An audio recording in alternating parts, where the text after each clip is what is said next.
Great, thank you. Hi, everybody. So I'm Cody Sims with Techstars, based down in Los Angeles. And yeah, as Christine said, excited to talk about what's going on sort of with the continued number of vertical accelerators that are going on, what that means, kind of what to expect as an investor if you're looking at a company that's that's in one of them, or if you already have invested in a company that is maybe thinking about doing a vertical accelerator. Obviously we saw the Rothenberg guys out there just earlier this morning doing some demos and whatnot. So there's clearly a whole lot going on in this space. So let me start by explaining kind of what we're doing in LA together with Disney.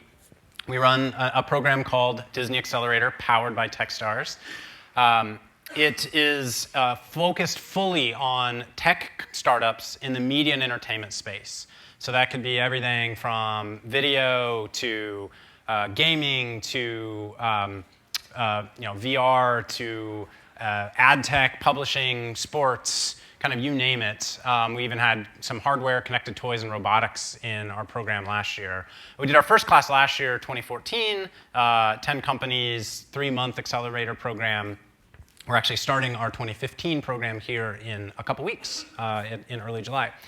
And the amazing thing about a program like this is, and where I think it's different, is how involved and how amazingly supportive, in this case Disney, has been to this program. So every single startup last year in our program met one-on-one with Bob Iger, the CEO of Disney, with every single member of his direct report leadership team, and got, I think all told, met something like 50 or 60 sort of VP level and up people in that organization over the course of 3 months across all the different divisions.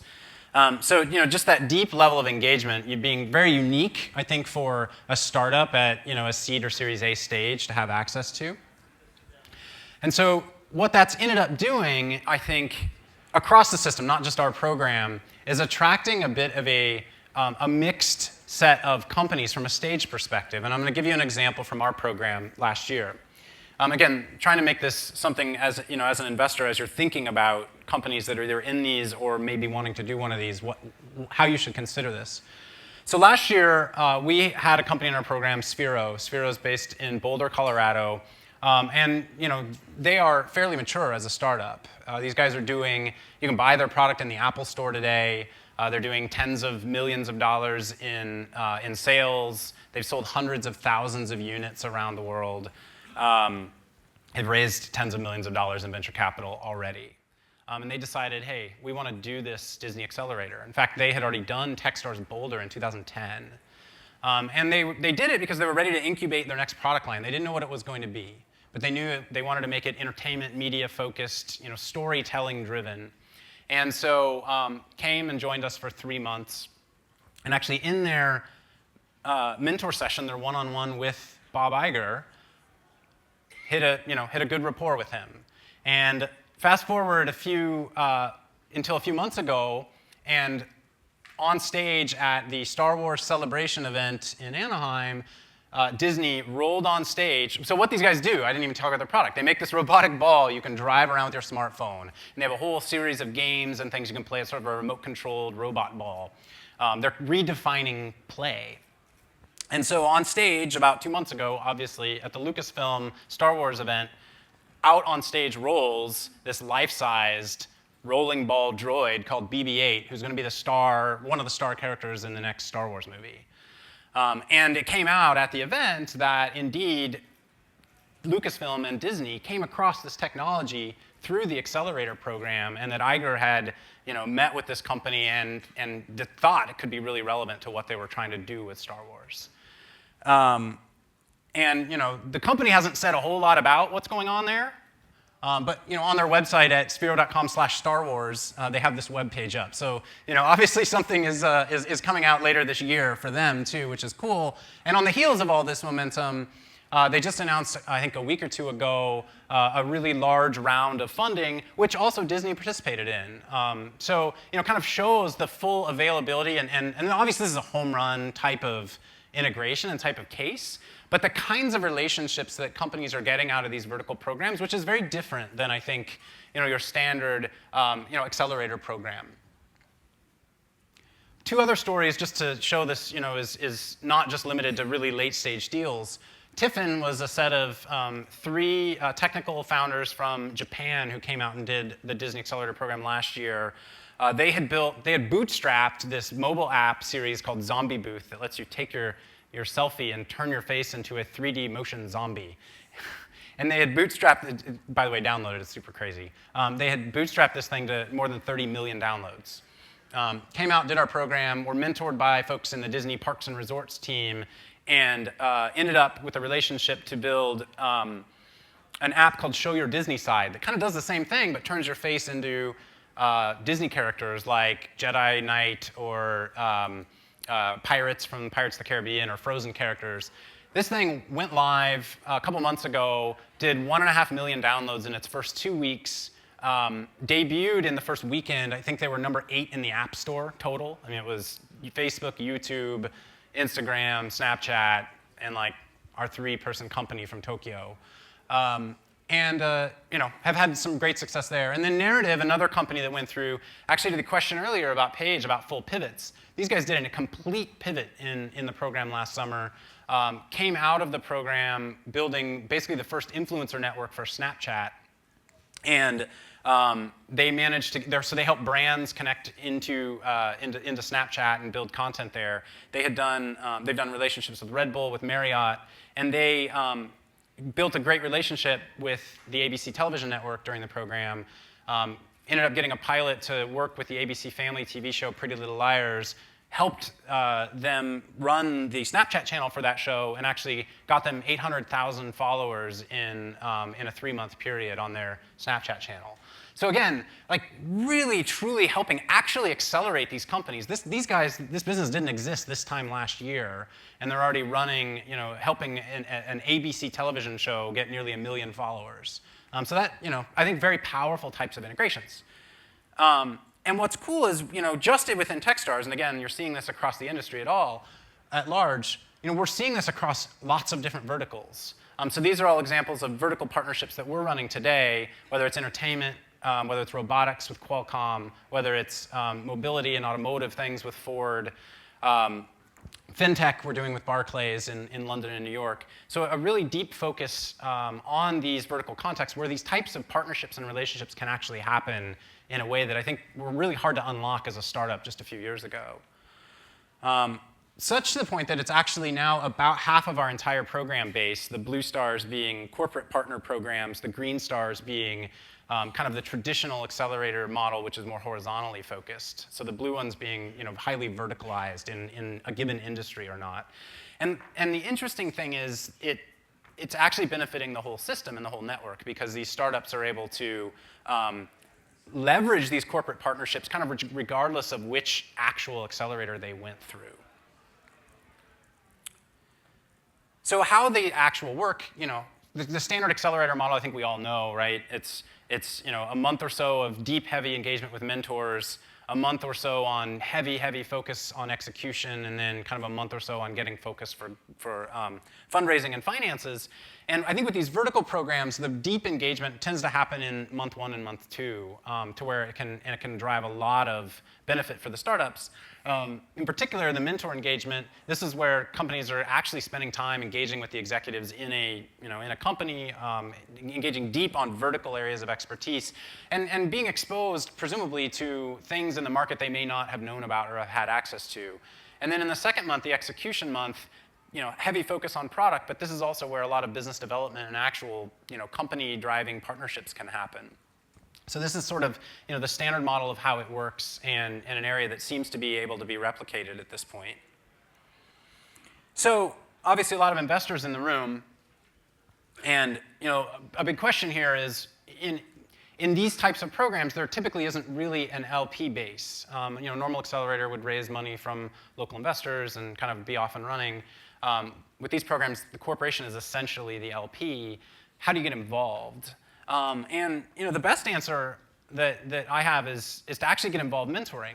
Come in that first month phase and provide help on product market fit and marketing and whatnot. If you have vertical expertise in that area. Or actually very, very helpful in many cases is to come in kind of pre-demo day, pre the program end, and don't just come in to take pitches, come in to actually mentor on the fundraising process. Give the company a lot of hands-on feedback on their pitch deck, on their actual pitch approach, on kind of their go-to-market from an investment perspective, and that tends to be very effective. Jeff, nice to see you on the slide up there. That was me 15 years ago. Okay, so some observations. I already mentioned sort of stage. I think typically these programs tend to be attracting a very broad stage of companies, much different than what you would expect for a normal accelerator. Just something to be aware of as you're looking at companies coming out of these, going into demo day. If you have a company that's considering doing one that you're an investor in, I'll give you some kind of ways to think about that in a minute. Motivations. So one of the big questions I get a lot is, why is company XYZ doing this? Why are they doing a startup accelerator? What are they really trying to get at?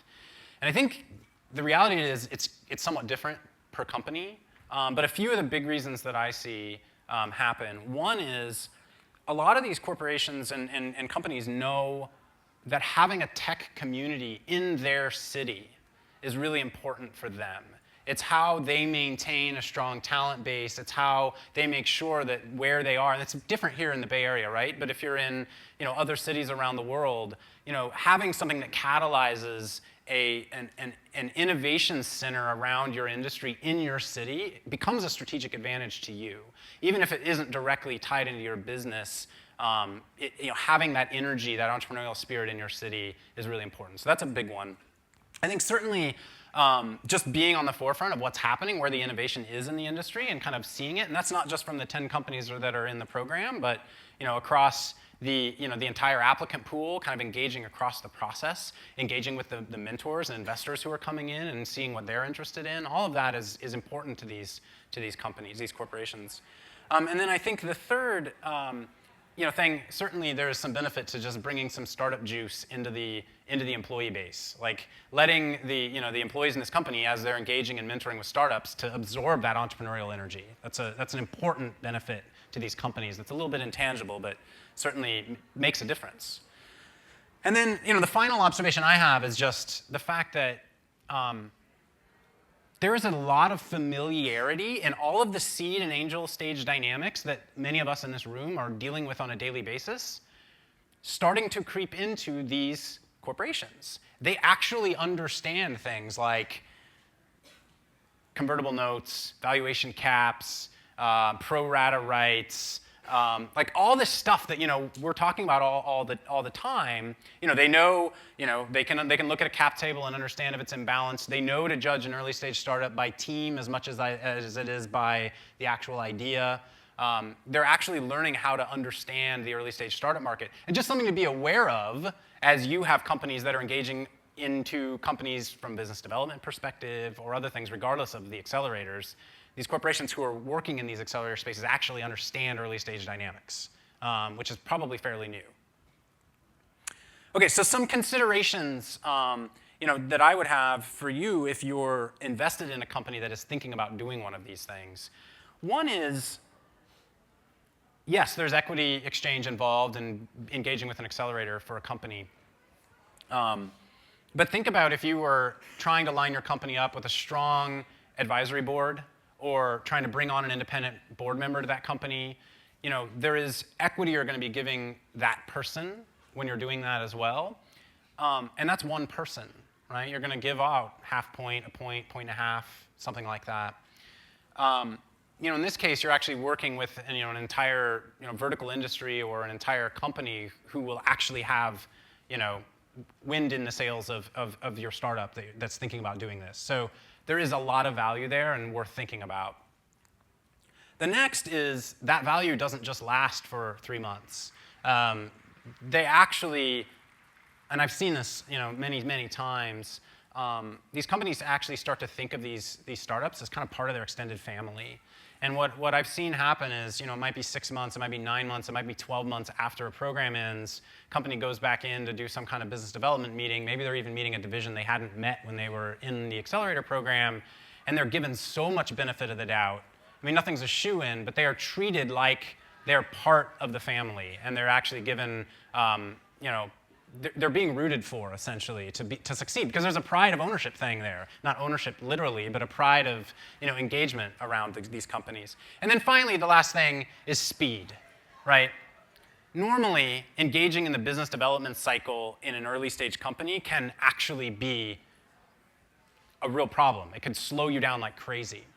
And I think, however, in a program like this, when you actually can get out and you can get a strategic relationships like a few of the ones I talked about, and there's motivation on all sides to make that happen, in a competitive, crowded market at the early stage, when you might have 4 or 5 other competitors all at roughly the same similar stage as you, that actually can be a meaningful difference. To go out and go to market and be able to obtain the distribution of one of these larger companies, or to be able to obtain access to materials from them or something, can actually bring a notable difference to your company. So, speed is the most important thing you can do as a startup, and literally. And I think, I think we've seen examples that this actually truly can accelerate these companies forward.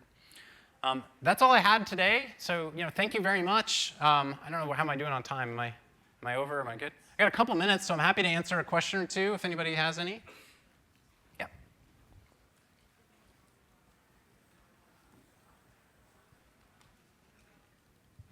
So I think in one of the earlier sessions this morning, someone said partnerships are an easy way to sink a small company that needs focus.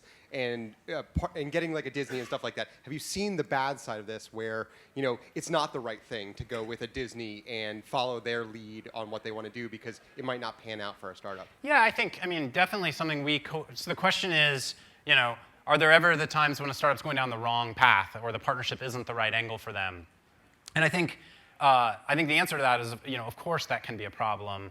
I don't think any of these accelerators are set up for the sole reason of getting partnerships.